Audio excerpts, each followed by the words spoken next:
I think compartmentalization actually will hurt us in the long run. And I think that might be why a lot of these top physicists who are looking into this stuff are worried. And especially Bob Lazar, he was saying this stuff too, back in the early 90s, was let us work together, because if not, they're going to figure it out much faster than we are. This is the part that kind of hangs me up. The compartmentalization here also makes verifying things for the people that do leak it or decide to go public harder, because they only know one little piece. Yep. And it's like, they don't even know that they're working on something exotic. That's right. Yeah. Whereas, yes, you're talking about totalitarian regimes here, especially China and Russia, where, there's always the threat of death and stuff like that. But when you bring 500, 1,000, 2,000 people on it, and they all know and they're all a part of it, even if they all feed that to the president, if one of them gets out of the country and defects, they got everything. You know what I mean? Like, the risk is so high. Yeah, but also I don't think, culturally it is different. If you look at, America versus other countries, there's a massive cultural gap between how we treat things, and we're ready to boast about our first victory or whatever. Where a lot of these countries, most of the Asian countries specifically, are very humble when it comes to that stuff, and they don't really talk about. They're just nose down, work, do what's good for your country. Very patriotic. It's very rare that you'll see defectors in any other. And maybe I'm wrong here, but in any other work, what else do you see a lot of Chinese defectors when it comes to nuclear technology, when it comes to AI, when it comes to right? So AI, I've seen a couple, but nuclear. And now. I wouldn't be surprised if there were some that came out from the UFO stuff as well, but they'll probably treat it the same way they treat everything else and just snuff it out. And it gets, the thing about the UFO thing though is it's a borderless thing. Yeah. Right. Which technically all technology is, don't get me wrong, but this is I shouldn't even say borderless. It is something quite literally not of this earth, which is something that affects us all regardless of what borders and laws we live within. Right. So you would think there would be another layer to that has nothing to do with Chinese patriotism or Russian patriotism or United States patriotism, and more has to do with if you were working on a project and you're holy shit, we recovered 100-yard-long craft and reverse engineered anti-gravity because some Zeta Reticuli crashed this year. The ontological shock of that, I mean, maybe you're right. Maybe culturally they'd just be oh, wow, cool. All right. Forgot in China, but. Or scared to talk. Yeah, well, that's definitely a real thing. There's most of the people would be scared to talk. I'm just saying all it takes is one. It takes one to not be scared. Yep, true. But then who's he telling? Where's he going? CNN? Yeah, good luck. I don't know. Do you know what I mean? Where do you go? Where you're a Chinese guy, you speak Chinese, you're coming to America, or you're leaving China, let's say, and you want to go public. Where do you go? Who do you talk to? You speak Chinese, and you speak Mandarin. You're trying to, first of all, anything you say, we're gonna think is some propaganda. There's nothing you can say that I'm gonna think is real. So yeah, I think it might be easier to keep secret than we think, but other parts of it I also think are really hard to keep secret, and that stuff's been coming out, and we just kind of ignore it. You talked about Bob Salas there, or there's so many other cases of whistleblowing that has happened, and I don't mean whistleblowing through the DOPSR regulated path. I mean actual people who are coming out, quote unquote, illegally, to say that, hey, there's a problem here. And the first one I can think of is Bob Lazar. Have you ever met Bob Lazar? I have, yeah. Spent time with him. At dinner, that kind of thing? Yeah. I spent a couple days with him because he was spent a couple days with him. Yeah, he was in town working on the documentary, the S4, the Bob Lazar story. It's my friend Luigi Vanitelli, who's also in Montreal. So I got to hang with him there. What did you think of him? Incredibly normal guy. And I think everybody who meets Bob kind of says that about him. He's just a salt of the earth type guy. My bullshit meter wasn't off at all. It didn't go off. It was. I can say he does get incredibly, there is stress when he talks about this stuff, but you can tell it stems from a place of fear. And that you can just detect off someone, like his energy shifts, and not to an energy of, oh, I'm trying to lie. It's more of an energy of like, oh, I got to talk about this. Like, it's like it conjures up something very, very, very profoundly dreadful in him, and you can feel that. I remember speaking to him and talking to him about like Majestic 12 stuff. Oh, yeah. Tell people what Majestic 12 is. Yeah, it was apparently this group that was formed after the Roswell crash that consisted of 12 people, including, generals and scientists and leaders of industry, to cover up the UFO stuff. And then they formed what was known as the Majestic 12, which is, hey, this information is going to be, only known by these 12 people. And as soon as one leaves, another one comes in type deal. And so he had heard the term, right? According to him, he'd heard the term at S4. He'd heard like the term Majestic. Even his badge had MAJ on it. So he had like Majestic clearance, which was, very few people had that. And so I was talking to him about it, and he was like kind of interested because he's not a UFO guy. He doesn't know about any of this stuff. And he told me, I was talking to him about Aztec, the Aztec crash, which is a crash that happened in 48, in March 48, so 9 months after Roswell, which is, I think, probably the most well-documented crash in history. Which one? Fill me in on that. I want to say Ryan Wood talked about that, but there were a bunch we talked about when he was here. Maybe Ryan Wood would have talked about it. I know that Scott and Suzanne Ramsay wrote a book on it. Bill Steinman wrote a book called UFO Crash at Aztec. What happened at Aztec? It was a 100-foot disc, 100-foot in diameter disc that hit the side of a bluff that was witnessed by this guy at the Archuleta Ranch, and then veered off and landed on a mesa in Aztec, which was then found by 2 people, and then the Air Force was called in. Took 2 weeks for them to recover it. There were 16 bodies apparently that were pulled from that wreckage. There's a great video that UAP Gerb did a real deep dive on it. He does great stuff. And I helped Jesse directed a video that's going to come out on Jesse's channel. Oh, very cool. We went down to Aztec in New Mexico and went to the crash site and went to 16 bodies were recovered from it? Allegedly, yeah. What allegedly happened to them? They were sent off to initially Los Alamos, and then from what we gathered to Wright Pat. At least the crafts were sent to Wright Pat. Maybe the body stayed in, I don't know. Wright-Patterson Air Force Base. Yeah. Mm-hmm. It would have been Wright Airfield at the time, I think. Okay, so you were talking to Bob Lazar about this? Yeah. What was the context there talking about that with him? Because we were talking about Majestic stuff, and I was just talking about things that's the plaque at the crash site. I went there. That was written by Scott Ramsay there. Yeah, I'll just read this real quick. Joe pulled this up. On or about this site on March 25th, 1948, a spacecraft of origins unknown crashed or landed on this mesa.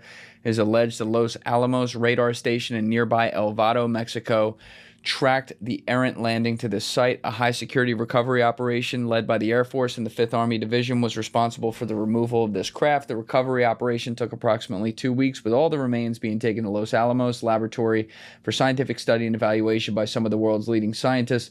Later, it was rumored to have been taken to Wright-Patterson Air Force Base in Dayton, Ohio. The recovery of this craft by the U.S. government and military was one of the most secretive recoveries of a spacecraft with origins unknown since the similar recoveries in Roswell, New Mexico 8 months earlier. The spacecraft was approximately 100 feet in diameter and 18 feet tall. It was one of the most intact crafts that the government had recovered at that time. Sadly, all occupants, as many as 16, died as a result of this crash, making the full disclosure of both purpose and origin all but impossible. The plaque has been placed here to bring awareness to an event that has been kept secret for 59 years and is a significant part of America's history. Yeah. Pretty wild. Yeah. Yeah. So I was talking to Bob about that, and he was really interested because he told me, he's like, he goes, John would talk about this stuff all the time, and I never believed him. And he was referring to John Lear, who's a well-known conspiracy theorist, but also a pilot for the CIA. And so, but Bob was really clear with me, at least, that the relationship he had with John Lear was one that was friendly, but he didn't buy into any of the stuff John was saying. Like Bob would say, "Oh, John thought people lived in the sun." Like he just kind of threw everything out. So he never really registered that any of this could be real. He thought it was all hogwash, kind of. And so when I brought up Majestic 12 and I brought up, Aztec and this and that, you could see him being like, "Wait, you think this happened?" And I'm like, "Oh yeah, especially Aztec. I'm pretty high conviction after reading Steinman's book and looking into Scott and Suzanne Ramsay's work. They got a new book coming out soon, by the way, on this stuff. It's really interesting. There's an overwhelming amount of evidence that it did happen. And then I remember mentioning to Bob that there was a witness that came out that said they saw this craft in a hangar at Wright-Patterson, and they were doing a high voltage test on it, and it went translucent, like kind of see-through, but not fully, like kind of like a shower glass. Yeah, where you could see the shape of it. You could see shapes of people. Right. And Bob got all excited, and he goes, "That's exactly what it was like." And he started and it was just me and him. Like you could tell, like visibly excited by it. And I was like, "What do you mean?" He's like, "Yeah, when he was in the craft, the one time he was allowed in the UFO, they were measuring the chair, whatnot, or the seating device, and he was looking, and all of a sudden one of the panels went invisible, one of the panels of the craft, and a symbol started appearing on the panels." According to him, that was the only time he was allowed in the craft, but he remembers that, and he speaks about that. And so when I mentioned it wasn't completely transparent, he got all excited because he's like, "That's what it was like." He never that's not a detail that he ever mentioned, but you saw that it excited him that it came from someone else. And so, it was really interesting to see him react to that stuff. And he's not opposed to meeting people like Scott and Suzanne Ramsay, people who he can trust know something. I think he's afraid of engaging with the UFO space because of how many people speculate. He does not like to speculate.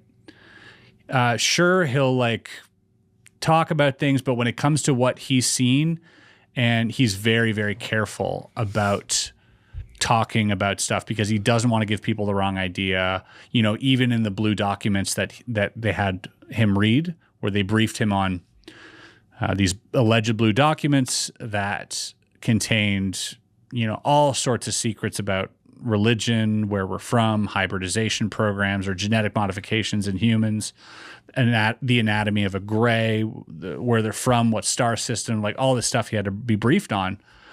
He never believed any of it, and he really is reluctant to talk about it in public. He'll chat about it off camera, I think, but in public, he just doesn't want to give people the impression that it's true. He's he knows about passage material and the fact that sometimes they'll put bullshit in there to see that if you talk about it to someone else, they'll know exactly who it came from. Yep. And he's like, they do that. And he's like, so he's like, the only thing I can say is that whatever they showed me about the craft that he worked on, that was true. So, I can only surmise that whatever else he read about is also true, but he'll never make that assumption. So because obviously you're very familiar with this story and everything, because you're into all this stuff, but did you have him kind of go through it step by step with you again? Yeah, we touched on it. We definitely, I was able to poke and prod where I thought there might be weaknesses. I'm high conviction on Bob Lazar. I'm extremely high conviction on Bob Lazar. That he went through what he went through. So he says that he was working out at Area 51, Nellis Air Force Base. He had access to S4. He was working at S4. He was working. I'm sorry. He was working at S4, and at some point, as a physicist, engineer, I should say, and at some point, he's brought in. He's brought in. He was actually recruited. So he'd met Edward Teller, who knows the father of the H-bomb. Mm-hmm. He'd met him at a talk once. And then kind of Teller was reading the newspaper, and on the front page of the paper was Bob. It was a local Los Alamos paper. And Bob was on the front cover because he'd made a jet engine car. And he's a big fan of like propulsion and racing and doing dangerous shit, and just kind of like, he's a bit of a badass. He loves exploding things. And, he used to host Desert Blast, which is this thing where they'd blow shit up in the desert. Yep. So Bob's a bit of a badass when it comes to that stuff. So he thought, oh, this is a good opportunity to meet Teller and to be like, hey, that's me on the cover. And so they kind of like go back and forth. Teller gives him his contact info. And then I think years later, I don't even think it's months, I think years later, he was looking for a job. He's like, oh, maybe I want to go back into working as like a scientist. And so he had hit up Teller, and Teller said, oh, I might have a job for you, and had him come down to, I forget, it was in Las Vegas, but to do some interviews. So he did a few interviews, got him a job. They said, yeah, you'll be perfect for this. Didn't know what the job was, weird questioning, and like kind of like, what do you do in your personal time, which is a weird thing to ask. And then, they'd fly him out they took the Janet Airlines, which is the airplane that goes from Las Vegas airport to the airstrip at Area 51. And then from there, he'd get into a bus and do a 20-minute ride by himself. By himself, no one else. By himself, and Dennis Mariani, his supervisor, would be in there with him. And then they'd go to S4, where he would eventually be told that, what he's working on was reverse engineering of an alien craft, and that their number one priority was to figure out how it worked. And they said alien craft. Like that was the term they used? didn't say anything. In fact, they put him in a room and had him read documents, and the documents said it was from Zeta Reticuli. It was, all this stuff, that it was, it hinted that this particular craft was from an archaeological dig that might've been 10,000 years old. So all this stuff. But again, Bob, he's reading this stuff and he's like, oh, this is probably a test. They're probably testing me, to see if I'm insane or something. He doesn't know. And in fact, when he first walked in, when he first saw the craft the first time, it had an American flag sticker on it. Right. They had put it on there. And he goes, in his head, he's like, that's what people are reporting. He's like, it's just ours. He didn't think aliens. He thought, oh, this is just ours. But like, people are seeing this, and like that explains it. Finally, logical thing to think. And then he goes to read these documents and whatnot, and then he gets to work with the actual reactor and the transmitter and and the amplifier, the gravity amplifier, and the propulsion, essentially, of the craft. Is anyone else working on it with him? Yeah, one person, Barry Castillo, I think his name was. And that's his only partner. And Bob was actually, according to Bob, was replacing Barry's other partner, who had died tragically. Somehow, I think he thinks by cutting open the reactor, they try to do some testing. He doesn't know if more than one person died, but he knows that guy died. He was replacing a guy that dies due to that. So, Barry was really excited and to have a new partner, and he kind of briefed Bob and what his job would be. And then one day they were allowed to go inside the craft and measure stuff. And then one other day they were actually brought outside to see a test flight, where he got to stand under the craft. Like in the desert.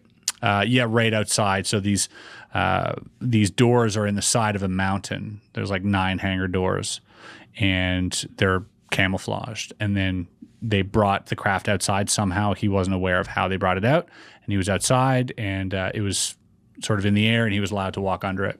How would he forget how the craft is brought out? So he doesn't know that. But how would he be brought out? Would someone come in and be like, Dennis all right, came in and said, they're doing a come test. with us. You should see this. Come through these doors, walk through a hallway, you get outside, and then suddenly. Yep. And how did he describe the test flight looking? And what did they do? It went up and then went back down. No sound. Yeah. So there was a rate. This is the interesting thing, which always like kind of stands out as like weird. Even Bob thinks it's weird that there was communication on a radio frequency between whoever was inside, allegedly, and with the person on the ground. And Bob's thinking that's impossible, because if you're creating a gravitational field around this, you're in your own space and space time. There's no way radio frequency would get through that. Yeah, there's no way. So he doesn't know what that was about. But he knows that the test pilot in that case had to be like our guy rather than a fucking alien. No idea. Doesn't know anybody that was in there. So it he speculates like, oh, I don't know, maybe they were trying to trick me. Maybe, they were, maybe they're, I don't know. I think, what if the only way we can fly it is like with their help, right? Meaning like them or the kids as he refers them to them as, but the aliens, right? Yeah. What if one of them was in there during that time and they had to like pretend it was a human. So they were radioing somebody else somewhere else, and Bob kind of maybe figured that out. I don't know. It's all that's all me speculating. I love thinking about this though. I can tell. It's so fascinating. It's so wild. It's so fascinating because it's like, God, even if like 10% of it's true, it's a big deal, right? But did you ask him about when he saw it actually fly out there, if like that moment, obviously he's thinking about the science of the radio frequency thing, doesn't make sense, but did he have a moment to even like step back and be like, wait, my entire worldview has just completely changed? It changed way before then, I think. Way before then. Yeah, when he was doing tests with the reactor. When did the element 115 thing come in? That's with the reactor. Can you explain that again? I always forget what the context is there. Yeah, it's basically the fuel, and it's this little triangular slice of apparently element 115 that would go into the reactor. And I'm not exactly. If you want to know more about this, by the way, stay tuned for S4, the Bob Lazar story. They go through everything. It's a fantastic documentary. It's late, we get it, but it's coming. But they explain how all of that works. So essentially, it's the element 115 is like fed into something. It's hit with, I'm not even going to pretend to understand, but it creates 116, which decays, which then creates antimatter. And then that powers the craft somehow. They still don't know how. There aren't any wires connecting anything, and yet still things are working. Like there's a lot of stuff. So Bob said he would just, it was like disarming a bomb every day.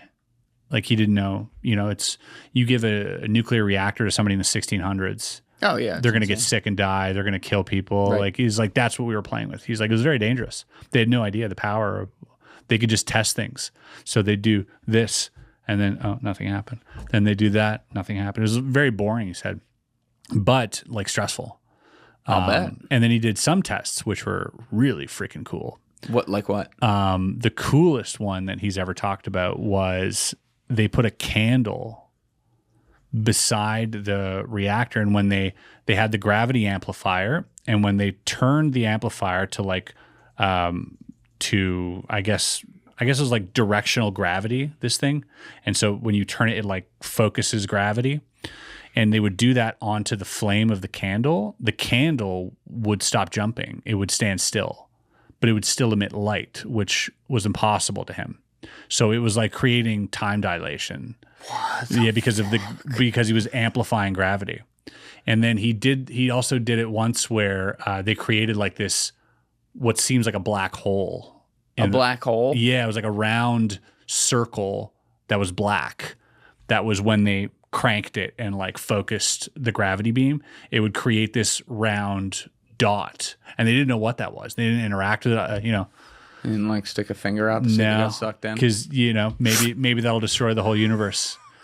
Who knows? I don't know. I don't know what kind of, but that's the type of technology you're working with when you're messing with gravity. And I'm sure that the U.S. government or whoever was in charge of the nuclear tests felt some of that when you're blowing up megatons of nuclear. Like you're probably tearing space-time on some level as well, right? So, yeah, I think all that stuff's incredibly dangerous. But so fascinating. Yeah. How long did he say he was doing the work on it and the testing approximately? I think he was only there for a few months. Still, that's like a lot of time to spend with one craft. Yeah. Well, he went in the craft once. Other than that, he was working with the reactor and just doing tests on the trying to reverse engineer how it propels. There's some interesting stuff there, though. I mean, there's a ton of interesting stuff. Yeah. Would they debrief him on a daily or weekly basis? And if so, like, who's doing that? Nope. So he'd be brought in by the same guy, Dennis, you said his Yep. name was, to work on it And every there's day. security guards everywhere And then that are constantly pushing you, constantly threatening you. pushing you and threatening you. Yeah, yeah. Like checking his ID, even though like he knows he works there, like, you know, and keep it down, like all this, like you better not fucking talk, like just constantly berating them with stress inoculation. And that's the environment. He's like, it's a very high stress environment because these people would, yeah, they were like bullies, essentially, the security that was there constantly. And it would put you in a state of fear, like high stress and fear, constantly. You had to whisper when you were talking, like, so nobody, like it was, you know, look down. There was a red line and a blue line. If you crossed the red line, you were immediately shot, like type deal. You had to follow the blue line. Like it was high stress environment, like very, very, very, very. And so like when I hear that, you know, like this is 1989 when Bob came out and he started talking about reverse engineering of a craft. The first time we talk about an intact craft that we're reverse engineering, by the way. Everything else was a crash before that. Yeah. And so, you know, that was new. And then talking about the propulsion, talking about like how they're doing it in teams, like nobody had ever really talked about that. And then, you know, just saying things like, oh, the high stress environment during the compartmentalization. And I mean, you listen to Grusch, you listen to all these guys, what they're talking about. They're talking about the same thing, you know? And yet people are all freaking out about all these new whistleblowers. Dude, Bob was saying all this stuff, man. He was saying all of the stuff. Everything we're talking about now started with Bob. Everything. You can sit there and say, oh, yeah, but this doesn't add up or that doesn't add up. Maybe it does. Maybe it does, and you just don't know the full story. But rest assured that everything he's talking about, like, is coming to light. We're talking about all the same things now. After he puts in, you know, a 10, 12-hour day, whatever it is, Yep. in this high-stress situation over these months, like each day when he's escorted out of there by Dennis, like, Yeah. you just sleep on the base and Nope. Goes home. goes home. Yep. Takes the bus back and flies back to Vegas and then drives back home. Flies back to Yeah. He has to fly out of the Area 51 back to on Janet So Airlines. he's doing like a Crazy days.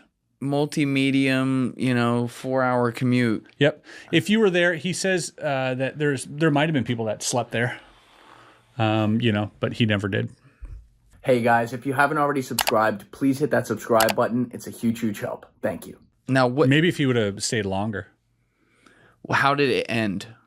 How did he stop working on it? What was that process? He was, if I'm not mistaken, I think there was some trouble in paradise. I think his wife was seeing someone else, having an affair. Yep. And he didn't like. Well, the CIA was tapping him Yeah. like they do, or the CIA, or That whoever was the it. program was. You know, they're just making sure that your home life is stable. Because if anything goes wrong at the home, then they're like, oh, you know, Yeah. you might be a problem. You might be a you're out. liability. And so they were anticipating that there was going to be a problem with him, that they would have to let him go. And I think he sensed that, but he didn't know why. So these guys found out before he did about his wife, right? Because they're tapping the phones and everything. So they know what's going on, but he doesn't. So they're anticipating that, oh, this is going to go bad. We got to let him go type deal. And so he started bringing his friends up, like John Lear, I think Gene Huff, I think all these guys started bringing them up to a place which is no longer accessible, but a place that overlooked S4 back then. And they would do test flights Wednesday nights at like 2 a.m. It was the least amount of air traffic or local traffic. And so he brought them up there on 3 separate occasions to see test flights. And they saw, there's even video of that. It's really like old 80s footage, and it's just a light, but it skips. It goes pop, pop, pop, just like he said it would. Isn't that like breaking his confidentiality agreement though, doing that? Yeah, 100%. But he was afraid for his life. He didn't know. He thought he might be like offed. Right, so why he was didn't getting they- paranoid. Hey, listen, I'm not judging here. And the I'm last just saying, night he got caught. That's what I'm saying. Why wasn't he thrown in prison? Like, you would think this would be the thing they'd throw you in prison forever for. For what? I mean, they could lie about the details and say that's national security information And put risk him just blowing up in prison and being like, oh no, this is what they did. I mean, They would they've much- they killed would much people. soo- They've killed people for far less. They would much sooner kill you. Yeah. And then that's why he was afraid, because he even says he's got ran off the road. He was shot at. Yeah, why didn't that's the other thing. Like He went to George immediately. immediately. Yep. And broke So his when he story. got caught, what happened when he got caught the last night again? There's a bunch of people that came out, basically caught him, took all their names, and then sent them home. And then that's where he knew, like, he was like, uh-oh, this is going to be a problem. So he goes to George Knapp, who's a local reporter in Nevada. KLAS, yeah. And at first he does it without revealing his identity. So you just hear his voice. He says his name is like Dennis or something like Which that. is his supervisor's name. Yep. Yeah. And he says, when he did the first one, how much did he reveal? Was it just like, hey, I've been working on stuff that's not of this earth and kept it? No, he said there's like 9 craft at a base. And So he gave some detail. Yeah. And then not too long after, he actually goes public with his face with George. I think he gets threats between then and when he came out. So I think that's what made him come out, was for his own safety. After that, he's like, I need to go public. I need to put my face out there. Okay. Yeah. Do you think, these are major claims, obviously. Yeah, huge. It's crazy. Do you think that a lot of the stuff that's happened since then, where these institutions that he claimed to be a part of say there's no record of him being here, whether it be MIT or there was another one as well, I forget what it's called, it was like 3,000 miles away or something like that. Do you think some of that is explained by, downward stream threats of people being told, like, hey, you got to deny this guy, deny his credibility, we have to destroy his credibility, etc.? Is that how you would explain it? I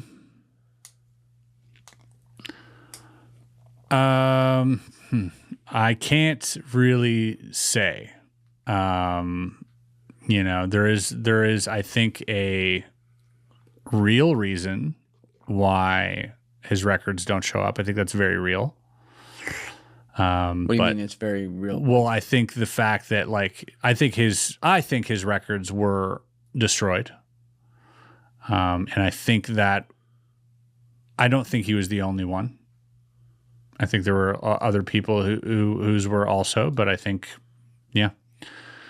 I don't think that, I'm going to say this.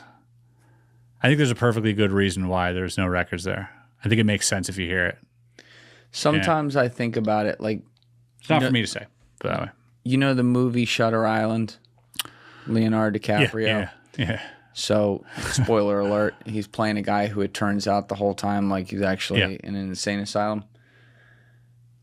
Everyone who then looks at him once the reveal is given, looks at him like, oh, crazy person, right? Like, Yeah. Imagine being that person. Yeah. And everyone looks at you that way, even though both you and them know you're not crazy. Yeah. But they have to play the role of, like, almost like in the 1984 movie of Life, just like, oh, Bob, you don't really think that. Yeah. You know what I mean? But it's like this assume kind of thing. That's kind of what I wonder. Bob doesn't give a shit. That's what's fun about Bob. He does not give a shit whether you believe him or not. He doesn't care. Couldn't be bothered. He doesn't care. It's so funny because, like, we're out here. What do you mean you don't believe in Bob? You look at the facts. No, you got this wrong. You're not doing your homework. Yeah. Bob's like, let him. I don't give a shit. Yeah. Who cares? Let him go. He doesn't care if you don't believe him. And I love that about him. He can't be bothered. He's like, yeah, I know it happened. He's like, it happened. What do you want me to say? It happened. Like, I don't care what you say. And he has that attitude and he's maintained that. And it's the reason why he doesn't do a lot of interviews. Right. Is because he's like, I've told my story. Do your thing, world. Take it, run. I'm not going to make anything up now. He's like, I've told you everything I know. That's all I can do. Do you think the reason he's turned down, forget interviews, do you think the reason he's turned down doing like some debates and stuff with quote unquote qualified physicists or scientists or people within that space is because he's been taken advantage of and lied to before, and so he feels like anything he goes to do is a trap? It's kind of like a catch-22 for him. Like, he's damned if he does, damned if he doesn't. Yeah, he's. I'd imagine he would be distrustful of a lot of people for a varying amount of reasons, whether it's government secrecy or just personal gain. Like, I think there's a lot to be distrustful of being him. And again, I just think like he gave all the information that he had to give. He's put out enough information out there where you're like, okay, it's time for you to piece the puzzle together. If you're him, you're not trying to debate anybody. Yeah. Who cares? If you know, why should he spend his energy convincing people what he went through was real when he knows it to be real? I think the counter argument, and I understand where he would come from mentally on that because it's such a crazy life experience that he had. I think the counter argument would be the classic look, extraordinary claims require extraordinary evidence, which means putting it to the test. The question is, are the people that put it to the test going to do that in good faith? And how do you judge good faith? And if I were him with his life history and all the things that have happened to him, the things that he alleges and stuff, I might not be so trustful either of quote unquote good faith in those discussions. Yeah. And what will it matter? Like to what end? Like it won't get, I don't think it'll further the conversation to have somebody debate, right? Because if they want to find a reason not to believe, they're just going to, like I said, I don't think it's about belief. I don't think it's about believing Bob or not believing Bob. I think it's about taking what Bob said and then doing the work, doing the homework. But instead of pushing back on what he said and trying to verify his own credibility, why don't we just take the information and do the work for ourselves? Why don't we take what we can and hold it up against the rest, right? And see if it matches. And so far, it really matches. And so his word aside, the information that he's giving you is, I think, valuable, at least to a researcher. He's definitely fills a lot of plot holes, which is fun, as somebody's trying to piece this stuff together. But yeah, I don't think he should be put in a position where he has to convince anyone. I think he said what he has to say, take it or leave it. I kind of agree that at this stage, I think he just wants to live a normal life. And, he's a normal guy.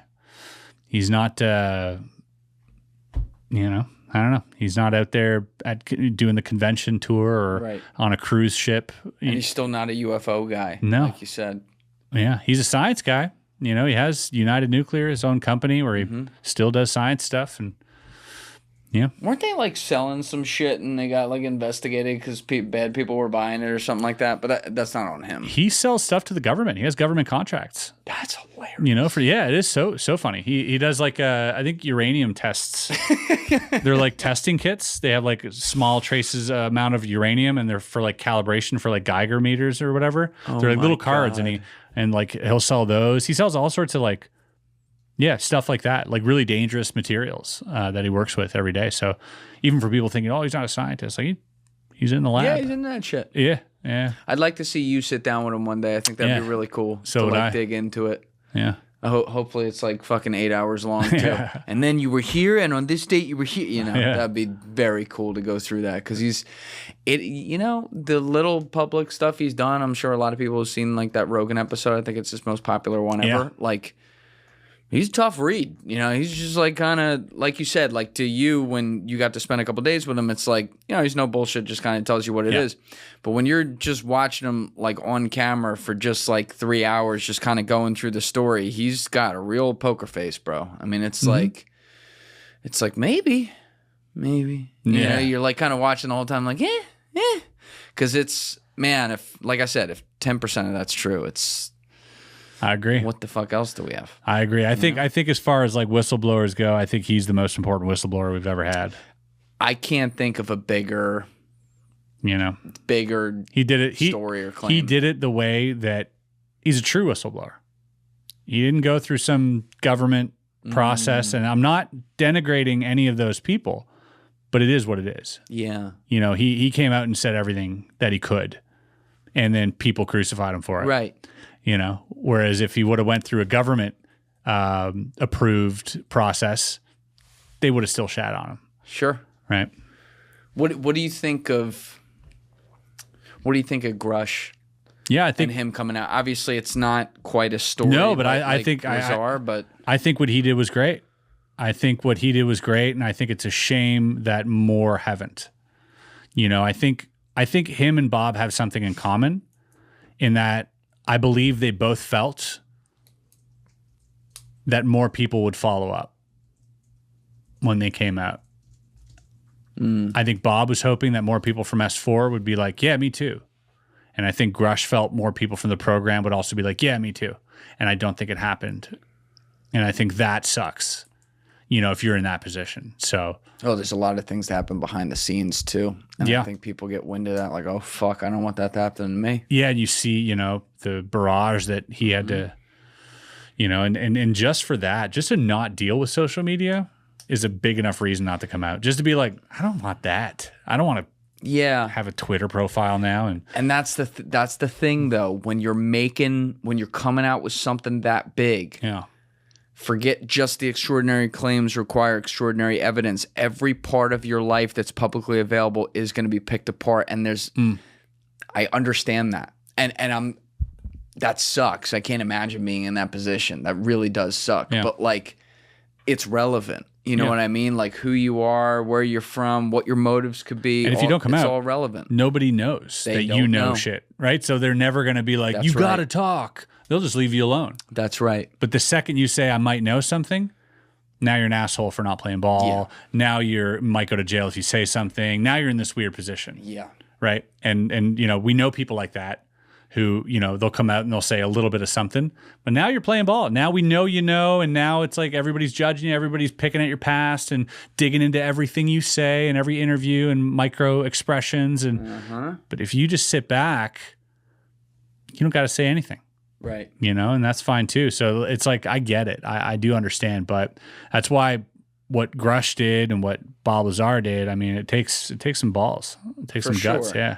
And then, look, you're going to get some people that are just going to copycat that and jump on it, and some that'll just straight up lie, and then you'll get some stories that aren't reliable too, which then can denigrate the original person through no fault of their own, which I think some of that's happened to David Grusch. Yeah. Because you did have, like, you're right, a lot of the people that he's referring to that he's like, I hope, and I don't know who these people are, but sure, yeah. I hope they'll come out and talk about it. Clearly, all those people didn't. Yeah. And of the people that have, there's been no one to come out since Grusch that I think has anywhere near the level of like bullshit meter, you know, smell test credibility that he does. And we've seen several. But like, it's also when you're in this space and you're getting sourcing now, a lot of the sourcing is coming from people that were in the government, right? That, you know, they probably still are in some cases, and they're compartmentalized like we were talking about earlier with some of this stuff. And so, you know, if you're someone like James Fox, right, our mutual friend, he's a documentarian. He has to go, he's not a government insider or like an insider in that case on UFOs. He has to go get the sources. So if you get, without naming names, certain people who had access to certain programs to tell you things that then seem reliable, and then those same people then end up feeding you things that are not reliable, it makes it makes you question all of it. I know James like deals with that. Like, well, what? Yeah. All right, if that wasn't, I know this isn't true, but does that mean that's not true? That seemed more true. This one's, you know what I mean? It's a really tough game to play. It's tough. Yeah. That's why, you know, podcasting is easy for us because, you know, we can sit across somebody who's living a schizophrenic reality or is a government insider, you know, and it doesn't matter. Either way, it's entertaining. It's fun. We can talk about things and discover things and hypothesize and theorize about whimsical realities. But yeah, like people like James, it makes it a little bit more tough because he's in those courtrooms and he's in, you know, those interviews with the military folk. And that's why I think the more I study this stuff, the further from that disclosure UAP team I'm going. And not because it isn't valuable. I think, sure, it's valuable. It has its place. I'd just rather talk to a farmer than a lawmaker at the end of the day. That. That's a good bar. Farmer than a lawmaker. Yeah, they're just, you know, I don't know, somebody who's salt of the earth and just tells it like it is. Yes. You know, just because it comes from a guy in a suit who drafts up bills or whatever it's not going to raise my conviction level. If anything, it'll lower it. So I think just talking to real people, experiencers, people who've, who've had experiences, and hearing them out, and that's it. And then let the people judge. Yeah, I think that's our part, the part that we play as podcasters in this disclosure forum, I think is just opening the conversation. I think that's a really important part to play, is just to have a platform where it's okay. And now that, someone says, oh, I was on the Julian Dorey podcast, and they go, oh yeah, I like that guy. Yeah, he had a guy on there who was talking about aliens the other day. And it's like, it's not so insane, and I think that's just in itself very important to just have that. And so I'm very happy with that. I'll leave the detective work to guys like UAP Gerb and and James Fox, and those guys digging a little bit deeper than I ever could possibly. So yeah, that was because I go way back with James Alessi, who used to be the in-studio producer and runs he's like the head of content with me now. He was down in Brazil making moment of contact with James in July 2021. James came to my parents' house a few years ago, did a couple podcasts that went nuts and all that. So awesome guy, works his ass off, genuinely cares, and really is amazing at getting people to open up. And you see that in his work. And whenever you're looking at anything, let alone something as wild as UFOs, doesn't matter who you are, you're never going to get it all right. Or there's going to be things that later you're like, I thought maybe that could be something, but that's actually bullshit. But you know how people are on the internet. They pick every fucking thing apart. And James made another brilliantly put together documentary with the program that had a lot of important storylines in it that absolutely have real verifiable stuff to it, but then also had Jason Sands in there. And this is where I ran into a problem, because the people that brought Jason Sands, which are, I think, government suit type people like you were talking about, have brought him other stuff in the past that seemed more to pass the smell test. Yeah. But then you see with Jason Sands, and you realize that they knew that Jason had severe PTSD, among other issues in his profile that would make him questionable at best as a witness, and then clearly someone who I don't think any of his story is real. I think it literally was all lifted from Gaia, and there's a whole explanation behind there. But when those same people were pushing that shit down James's throat, yo, just hear him out, have him on this documentary. Yeah. It's what does that mean about some of the other stuff Of course. that we thought was pretty good? Yeah. Do you wrestle with that sometimes? No. I just kind of take it in. It's fine. I'm not, just because I hear a story doesn't mean I believe it. So I'm very happy to hear all the stories, even if they're true or not. Or I think true information is as valuable as somebody who's lying. I think if you're telling me the truth or lying, if I know you're lying because I can prove it, then that's valuable information too. Just like you said, now that you have this, you're like, oh, now you start questioning the source. So I think it's important to get all the stuff. I don't care, let's just dissect what we have and speculate on what we have. I mean, there's nothing else we can do. This is all we got to play with. I'm sitting here reading on Reddit and 4chan forums like I'm some type of, researcher. It's all we got. Yeah. You know what I mean? And people come down on me like that. They're like, hey, 4chan isn't legitimate source. Yeah, obviously, but it's all we got. It's all I got. I got some guy here claiming, so I'm going to take it. I'm going to read the whole thing.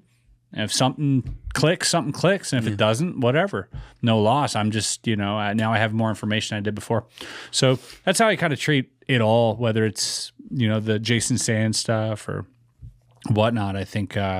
But I do hold, witnesses that are outside of the government sphere in higher conviction than I would somebody within the government, for sure. You were talking earlier about the underwater aspect of this and how, you'll see things that seem to appear from there and show up when, there could be a nuclear test or you talk about laser beams and stuff like that could be going off and it's they show up.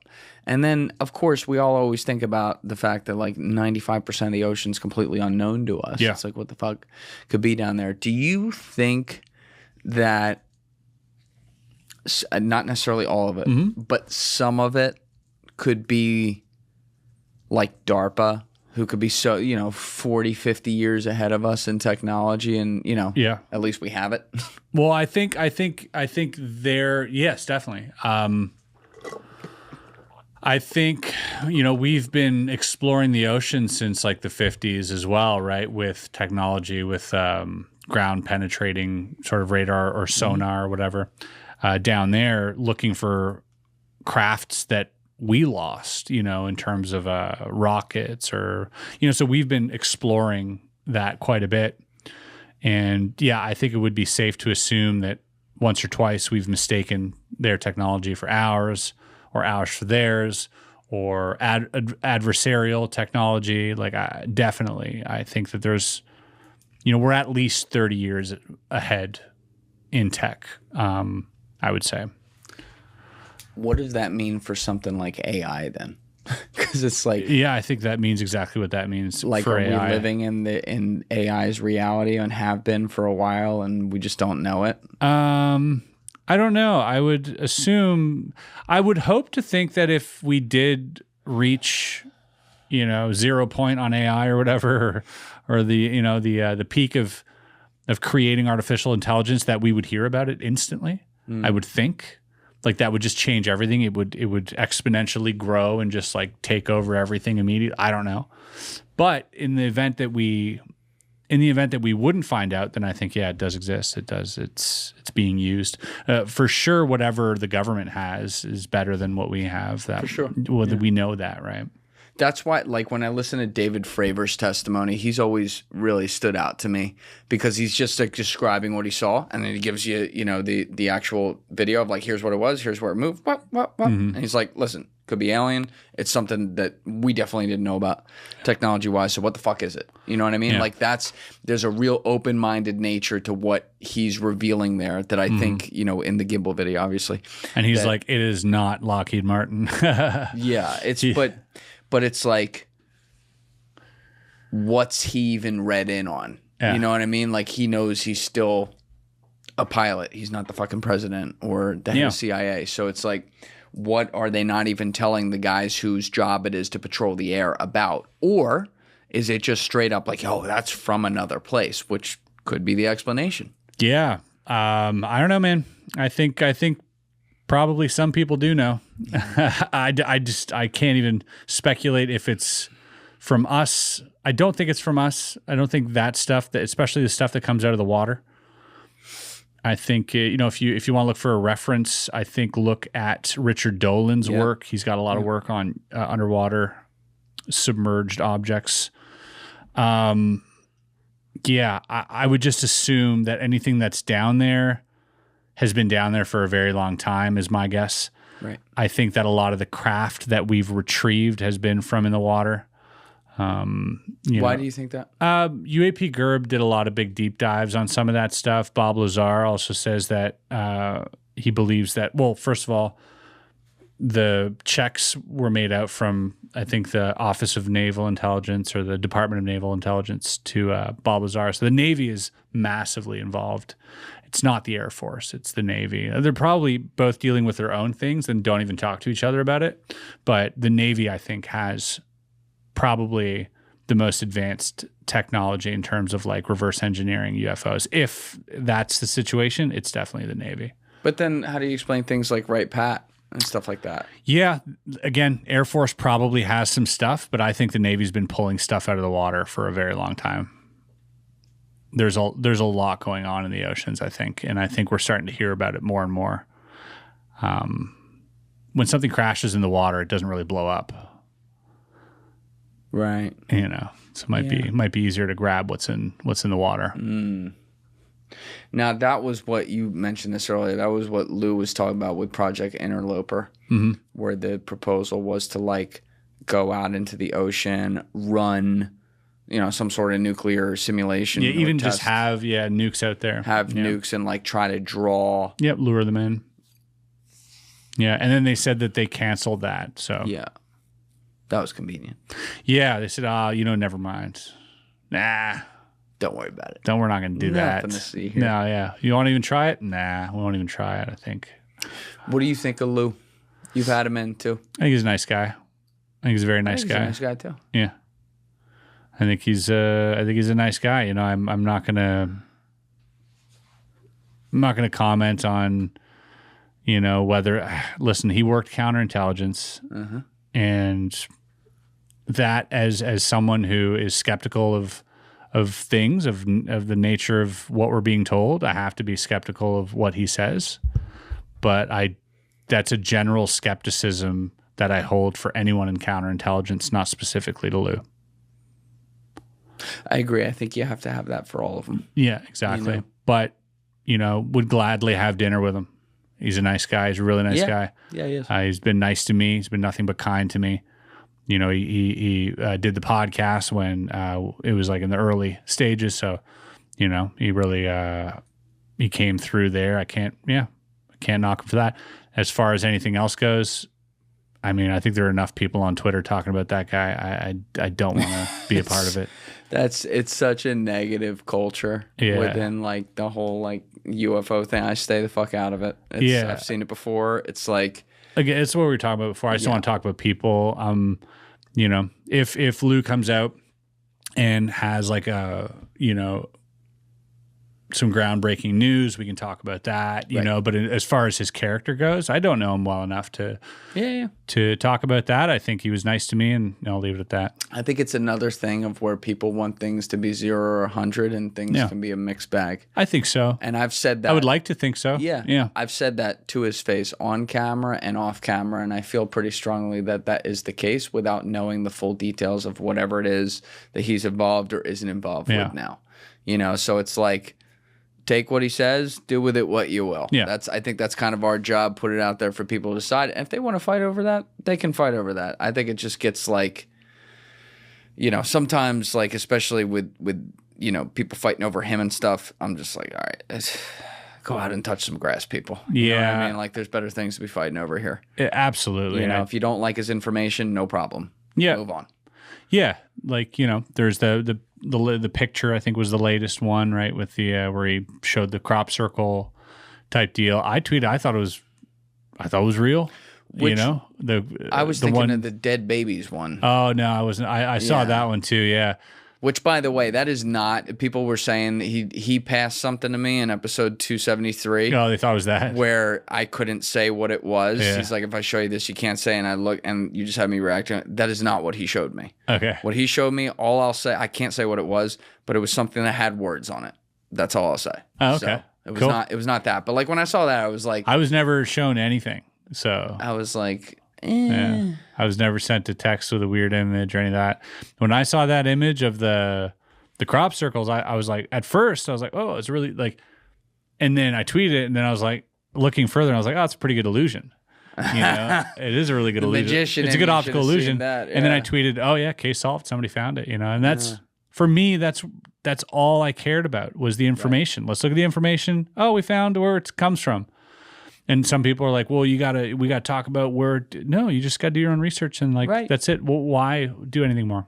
100%, man. And obviously, you know, after things like that happen, I think naturally people's conviction level will lower with all the information that he puts out, and that's a shame to him. If he's trying to put out truthful information, it's a shame for us receiving that truthful information, because now it has to go through the filter of all this other stuff that you know showed up not to be true. Right. And so it's just unfortunate, is what it is. But there's no reason to crucify the guy for that. I think you can just make your own decisions and move on with your life. Agreed. Yeah.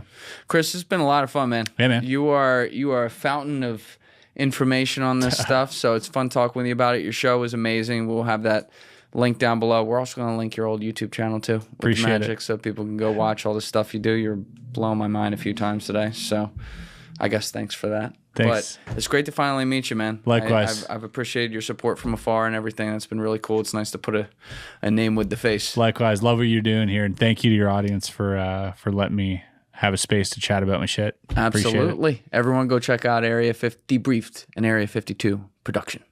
All right? Thanks, fellas. See you again soon. Everyone else, you know what it is. Give it a thought. Get back to me.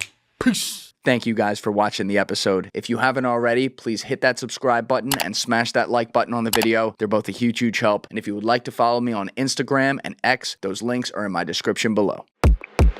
Thank you guys for watching the episode. If you haven't already, please hit that subscribe button and smash that like button on the video. They're both a huge, huge help. And if you would like to follow me on Instagram and X, those links are in my description below.